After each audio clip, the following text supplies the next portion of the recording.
नमस्कार मित्रमैत्रिणींनो, मराठी सुगरणमध्ये तुम्हा सर्वांचं खूप मनापासून स्वागत. चला तर आज आपण रसरशीत गुलाबजाम बनवूया. तर या ठिकाणी मी तुम्हाला मिठाईवाल्यासारखे सोप्या पद्धतीने अर्धा किलो खव्याचे गुलाबजाम बनवून दाखवणार आहे. तर मी हा अर्धा किलो खवा विकत आणलाय, घट्ट आहे. आता याला पसरट भांड्यात मळून घेते. खवा जर तुमचा पातळ असेल तर थोडा वेळ फ्रीजमध्ये ठेवा, घट्ट करा आणि मग मळून घ्या. 15 मिनिटानंतर मी यामध्ये 100 ग्रॅम मैदा, अर्धा छोटा चमचा बेकिंग पावडर घातली. पुन्हा याला 10 ते 15 मिनिट मळून घेऊया.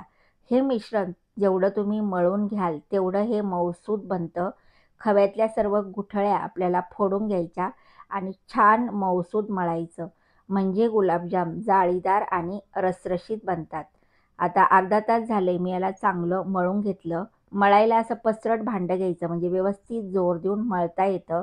अर्ध्या तासानंतर मी याला प्लास्टिक पेपर लावून बाजूला झाकून ठेवते, म्हणजे हे छान मुरल्या जाईल आणि तोपर्यंत आपण पाक बनवून घेऊया. तर आता ह्याला मी बाजूला ठेवले. पाकासाठी आपल्याला मोठी कढई घ्यायची. यामध्ये मी 2 भांडे साखर, म्हणजे 1 किलो साखर घेतली आणि 2 भांडे पाणी.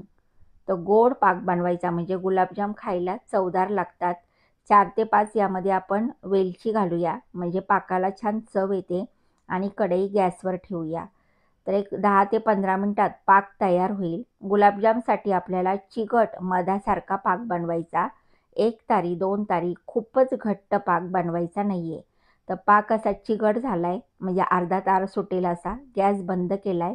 इकडं तूप पण गरम झाले. मध्यम गॅसवर तूप गरम करायचा आणि मग गॅस बारीक करायचा. आता हे मिश्रण पण छान भिजले. तर छोटे छोटे गोळे तोडून मी याला मळून घेते आणि मग एकदम छोटे छोटे बॉल्स बनवूया. बॉल्स बनवताना त्यावर चिरा राहता कामा नये. मऊसूत बॉल्स बनवायचे आणि छोटे बनवायचे, म्हणजे तळल्यावर हे दुप्पट ते तिप्पट फुगल्या जातात. सर्व बॉल्स म्हणजे गुलाबजाम तयार आहेत. आता आपण यांना तळून घेऊया. गुलाबजाम तळताना खूप जास्त कढईमध्ये सोडायचे नाही. तुपामध्ये मावतील एवढे सोडायचे.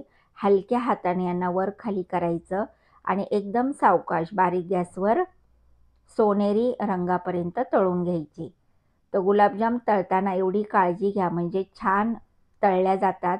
पाकात सोडल्यावर मस्त जाळीदार बनतात. आता हे गरम गरम तळलेले गुलाबजाम लगेच गरम गरम पाकात सोडूया. सर्व गुलाबजाम मी तळून पाकामध्ये सोडलेले आहेत.